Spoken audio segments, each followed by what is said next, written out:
네, 클라우드 서비스 조코드입니다. 오늘은 그 두 번째 시간, 먼저 오리엔테이션 시간을 지났고요. 두 번째 시간으로 디지털 리터러시라는 내용에 대해서 한번 말씀드려 보도록 하겠습니다.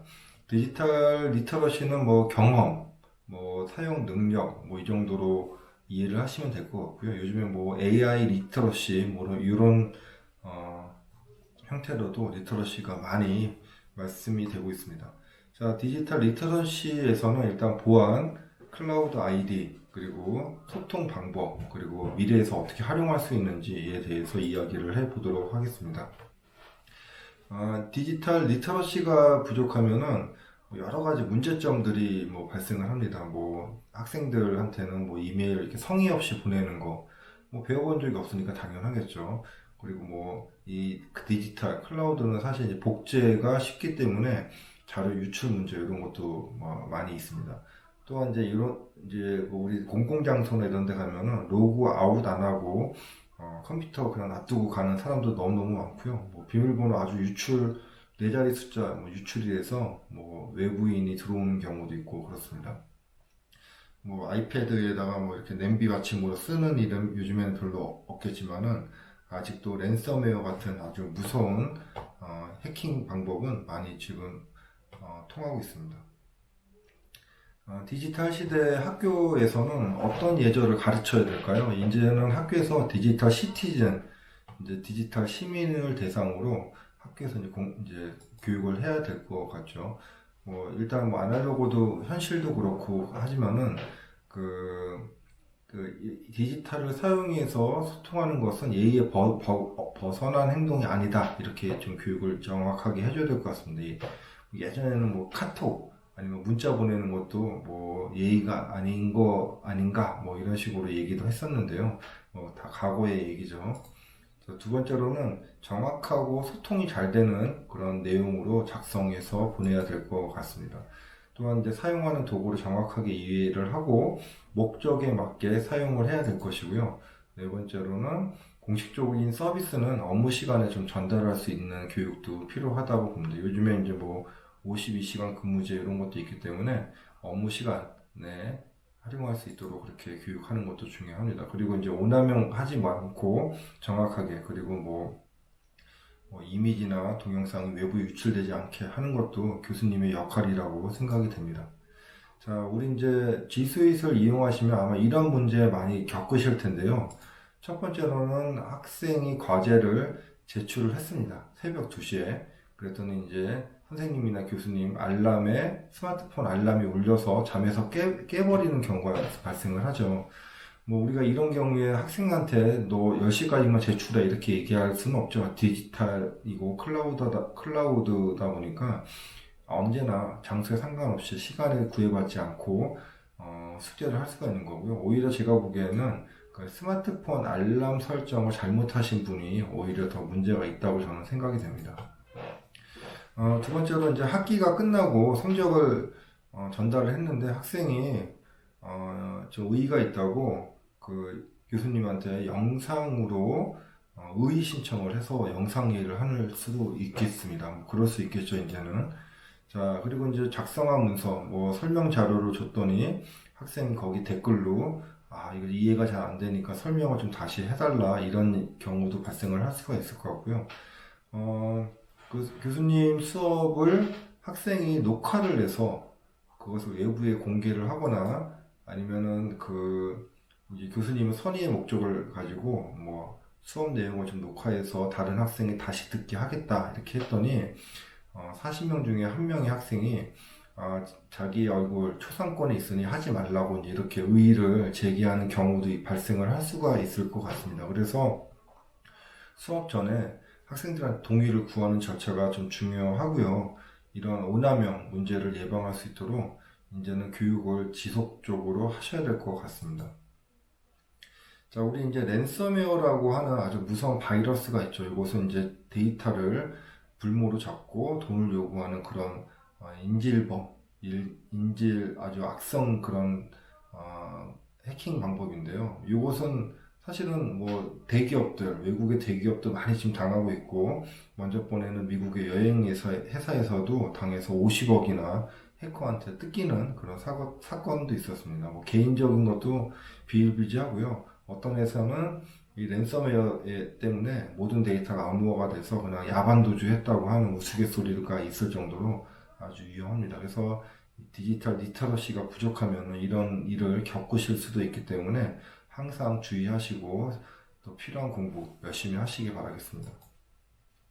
자, 패스워드 안정도 측정입니다. 뭐 여러분이 많이 사용하고 계신 패스워드 얼마나 안전한지 잠깐 동영상 멈추시고 한번 테스트해 보시기 바랍니다.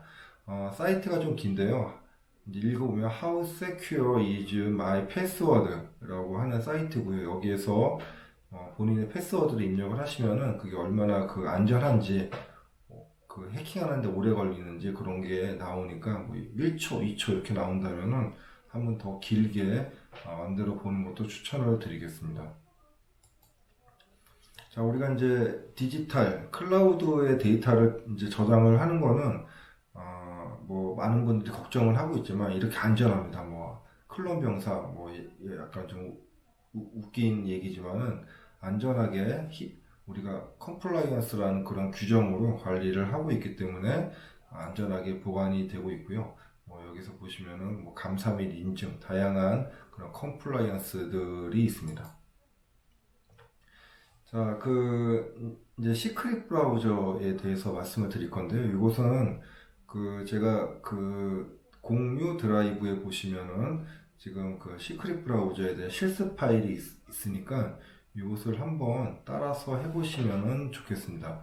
또한 이 이후에 교수학습센터에서 전달할 그 자료에 보시면은 거기에도 이제 자료가 있습니다. 그러니까 그 자료를 보시던지 아니면 공유 드라이브, 교육용 드라이브에 있는 그 자료를 보셔도 참 괜찮을 것 같고요. 그래서 잠깐 멈추시고 시크릿 브라우저를 한번 연습을 해 보신 다음에 다시 오시기 바라겠습니다. 게스트 모드와 시크릿 모드 약간의 차이가 있는데요. 시크릿 모드는 이 단축키를 지원합니다. 컨트롤, 시프트 N이라고 하는 단축키를 지원하기 때문에 이것을 이용하시면 좀 더 빠르게 이용하실 수 있어서 게스트 모드보다는 시크릿 모드를 추천을 드리겠습니다. 자, 우리 이제 이메일 보는 게 이제 이메일이죠. 근데 이제 앞으로는 클라우드 아이디라고 부를 건데요.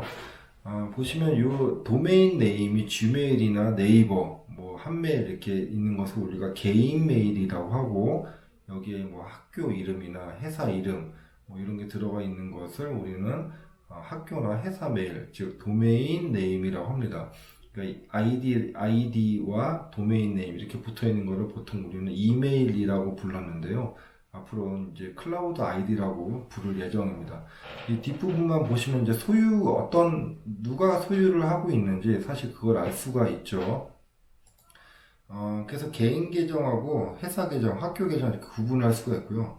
개인 계정은 다 본인 겁니다. 뭐 만든 사람이 어떻게 사용을 하든 전혀 누가 터치를 하거나 관여하지 않습니다. 근데 이제 회사 계정이나 학교 계정은 사실은 소유권 자체가 학교나 회사에 있는 거죠. 근데 학교 같은 경우에는 좀 특수성이 있어서 사실은 이제 좀 개인한테 있다고 보셔도 무방할 것 같습니다. 물론 학교 정책에 따라서 약간 더 달라지지만은 안전하게 사용할 수 있다 이제 이렇게 이해를 하시면 될 것 같고요. 학교나 회사 계정에서는 학교나 회사에 관련된 업무 일만 하시기 바라겠습니다. 자, 브라우저 로그인입니다. 가장 중요한 개념 중에 하나이고요. 이제 이건 실습 시간에 통해서 하면 시간이 좀 많이 걸립니다. 이쪽에 우리 예전에 쓰던 i 브라우저에서 쓰던 방식은 보통은 i 브라우저를 하나 띄우고 탭을 하나 열어서 거기에 네이버에 로그인을 하고 또 내가 어떤 다른 계정이 필요하면은 다시 또 탭을 하나 추가해서 다른 서비스를 로그인하고 이런 식으로 하나하나 탭마다 다 다른 특성을 가지고 있었습니다. 왜냐하면 브라우저가 하나밖에 없기 때문에 탭 단위로 우리가 관리를 할 수밖에 없었죠. 근데 우리가 이제 크롬 브라우저에서는 좀 재밌는 기능이 브라우저에 로그인 할 수 있다는 개념입니다.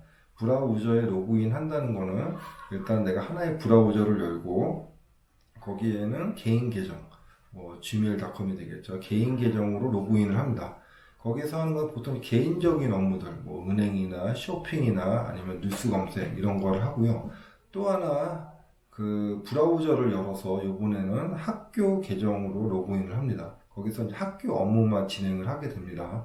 학교 뭐 이메일을 보내고 학교 드라이브를 이용하고 뭐 학교 학생들하고 뭐 채팅하고 뭐 미트하고 뭐 이렇게 진행하고 또 이제 회사가 있으신 분은 또 회사 브라우저를 하나 열어서 거기서 회사 업무만 하는 거죠. 그래서 용도에 맞게 브라우저를 선택해서 하는 방식이 브라우저 로그인 방식이 되겠습니다.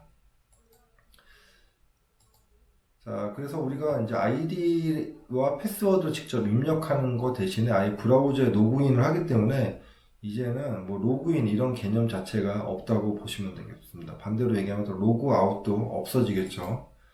자, 그래서 브라우저 로그인은 이 상단에 있는 이 방법대로 사용을 하시면 되겠고요. 이제 저 같은 경우에는 왼쪽에 이제 노트북과 모니터를 연결을 해서 사용하고 있는데 왼쪽은 개인 계정, 오른쪽 모니터에는 회사나 학교 계정 이렇게 하시면은 혼란을 많이 막을 수 있습니다.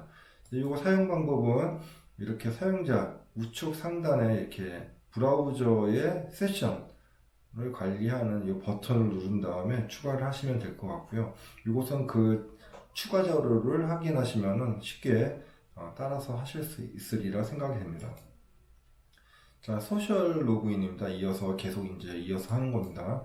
자, 소셜 로그인은 왼쪽에 보시는 것과 같이 이제 이메일과 패스워드를 입력해서 사인드인 이제 로그인 하는 게 아니고 회원 가입하고 이런 게 아니고 보시면 뭐 페이스북으로 할래, 트위터로 할래, 뭐 링크드인으로 할래 이런 식으로 다른 소셜 계정을 이용해서 로그인 한다는 개념이 되겠습니다. 이것은 이제 OOS 2.0이라고 하는 아주 강력한 암호화 체계를 이용하기 때문에 안전하고요. 자, 대표적인 우리가 소셜 로그인 방식은 이 국민청원 사이트입니다. 여기 보시면 트위터, 네이버, 카카오, 페이스북으로 로그인을 하는 거죠.